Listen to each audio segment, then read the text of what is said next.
Salam alaikum, bonjour tout le monde, j'espère que vous allez bien. Je vous retrouve aujourd'hui avec une nouvelle recette ou comment transformer ça en ça. Et oui, il s'agit de la recette du pudding, de pudding au pain, qui vous permettra de recycler votre baguette de la veille ou de l'avant-veille. C'est vraiment une recette vieille comme le monde qui vous permet de ne pas faire de gâchis.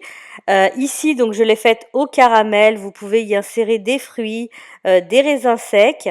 Alors, au niveau esthétique, on dirait plus une crème renversée ou même un flan ou un gâteau de riz. Au niveau consistance, ça ressemble plus à un gâteau de semoule.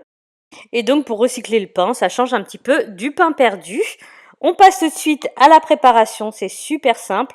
Donc, vous allez découper votre pain en morceaux. Il était très très dur celui-là. Vous allez le tremper pendant 30 minutes environ dans le lait. Donc, n'hésitez pas de temps en temps à mettre des petits coups de fourchette et puis à bien le noyer dans le lait. Ensuite, vous allez passer tout ça au mixeur, donc en mode pulsation, on fait plusieurs pulsations. Vous allez avoir une sorte de purée. Dans un saladier, vous allez casser vos œufs, ajouter ensuite le sucre et battez le tout jusqu'à ce que les œufs blanchissent.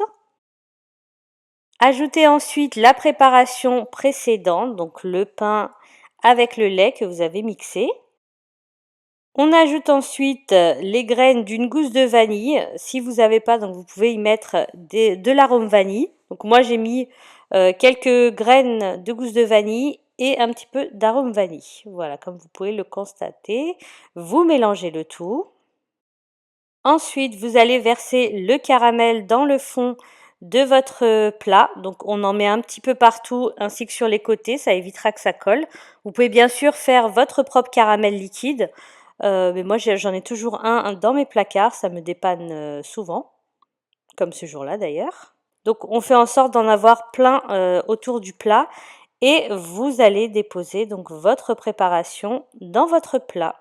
Donc, ce même plat, vous allez le couvrir de papier aluminium et ensuite, vous allez le déposer dans un plat plus grand, étant donné que la cuisson se fait au bain-marie. Donc, dans ce plat plus grand, vous allez verser de l'eau. Et c'est parti pour la cuisson dans un four que vous aurez préalablement préchauffé à 150 degrés pendant 1h15. Le voilà à sa sortie du four, donc je vous montrais un petit peu la texture que ça avait à la sortie du four. Donc vous passez un couteau tout autour de votre plat, laissez-le tiédir, n'hésitez pas. Moi je l'ai fait vraiment tout de suite après la sortie du four, mais n'hésitez pas à le laisser tiédir et passer le couteau donc tout autour du plat afin de décoller les bords. Et ensuite, donc, vous le versez dans une plus grande assiette. Donc, je ne sais pas pourquoi j'ai eu un petit trou de caramel au milieu. Ne me demandez pas, je sais pas.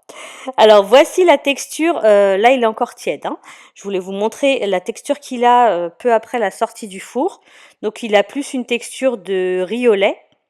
Et c'est très bon aussi à déguster tiède.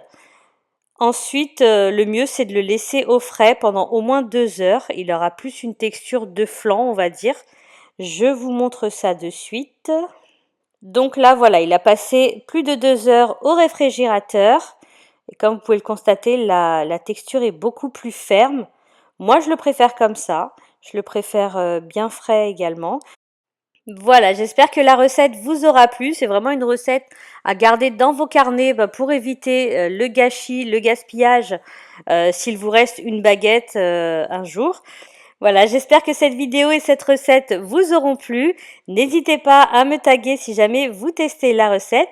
N'hésitez pas à liker si vous avez aimé la vidéo et à vous abonner si ce n'est pas encore le cas. Et je vous dis à très bientôt pour de nouvelles recettes.